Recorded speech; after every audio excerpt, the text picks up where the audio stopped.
j'espère que vous allez bien. Dans cette vidéo, on va parler du fait de gagner du temps et de ne plus en perdre en 2026. Il faut absolument que vous deveniez selfish, égoïste et que vous ne pensez qu'à vous.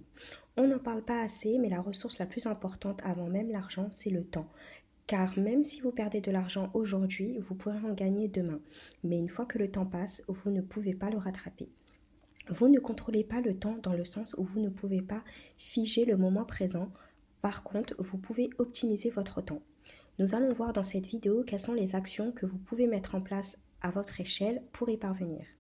Par exemple, je ne regarde plus la télé à part le 20h en direct sur mon PC et ma télé fait office vraiment de décoration chez moi. Je souhaite maîtriser ce que je regarde et quand je le regarde. J'ai évoqué ce point très rapidement dans ma dernière vidéo, mais ça me semble logique, on ne s'abonne pas à Netflix toute l'année. Moi par exemple, on va dire, je m'abonne une fois tous les trimestres, donc ça fait 4 fois dans l'année, ou alors ce que vous pouvez faire, si ça vous arrange, vous pouvez vous abonner 3 fois, donc une fois tous les 4 mois.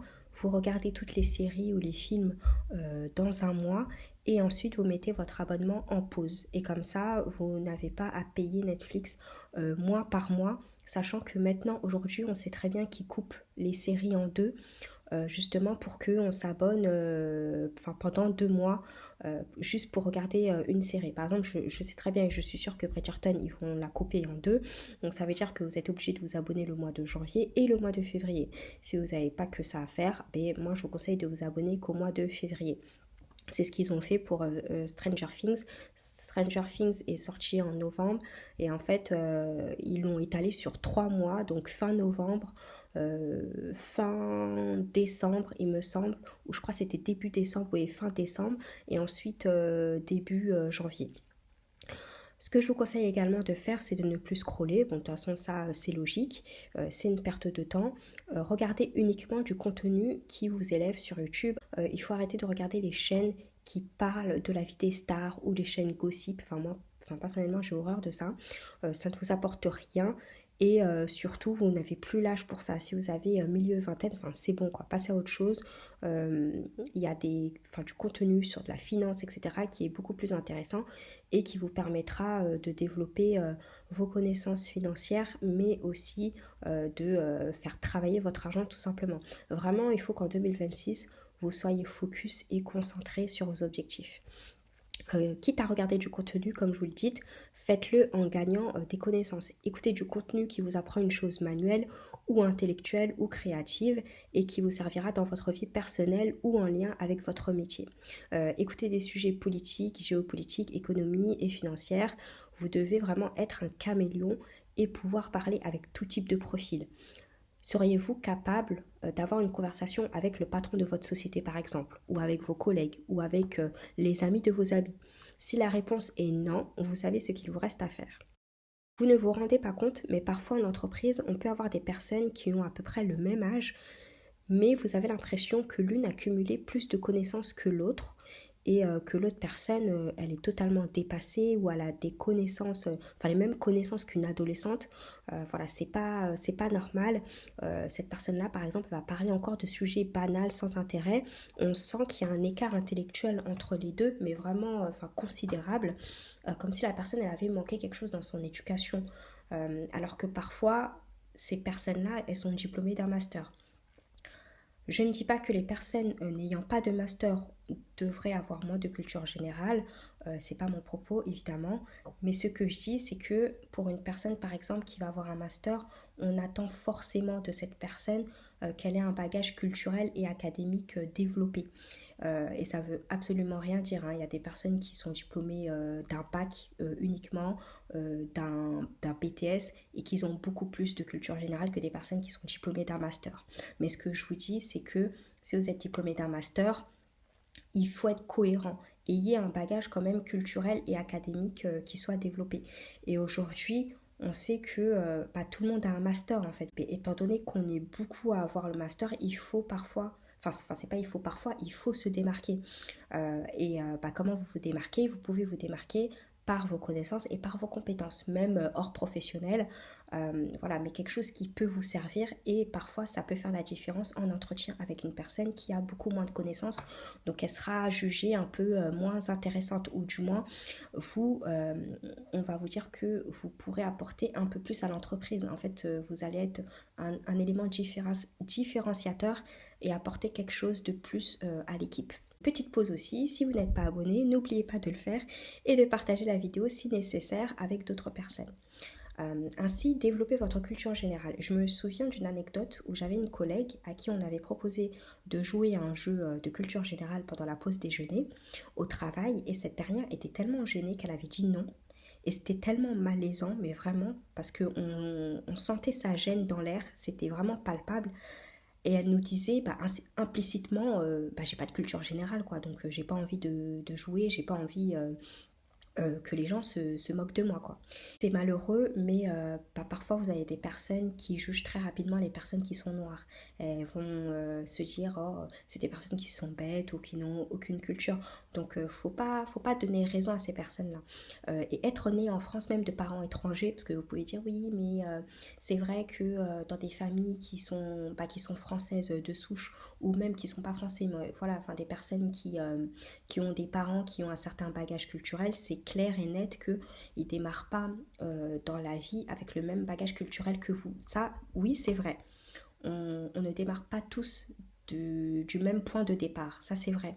Mais maintenant, voilà, que vous soyez adolescent, et quand je dis adolescent, c'est que vous soyez un lycéen ou à l'université, maintenant vous êtes assez grand pour vous dire voilà ce qui me manque. Et c'est pour ça que j'en reviens au tableau, le SWOT que je vous ai montré dans la dernière vidéo. Faites une analyse de votre personne et dites-vous voilà quels sont mes points faibles et quelles sont les menaces auxquelles je peux faire face. Et à ce moment-là, travaillez sur ça. Donc voilà, c'est très important de faire ce travail-là et de vous connaître. Voilà, et être né en France, même de parents étrangers, aujourd'hui, c'est plus une excuse. Là, on est en 2026, vous avez Internet, vous avez des livres, des bibliothèques, vous pouvez vous y rendre et acquérir ce bagage culturel-là.